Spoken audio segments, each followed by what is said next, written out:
யாகாவாராயினும் நாவாக்கம் காவாக்கம் சோகாக்கம் சொல்லிடக்கம் கட்டே. அதோட பொருள் வந்து எந்த சபையில பேசும்போதும் நம்ம நாட்டை அடக்கி பேசணும்.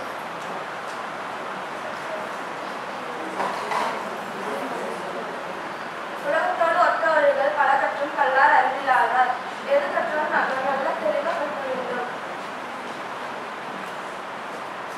செவிக்குணம் இல்லாத பொழுது சிறிது வயிற்றுக்கு இயக்கணும். அப்படின்னா நம்ம வந்து ஃபர்ஸ்ட் அறிவு பசியை தீர்க்கணும், அதுக்கப்புறம் தான் வயிற்று பசியை ஏற்கணும்.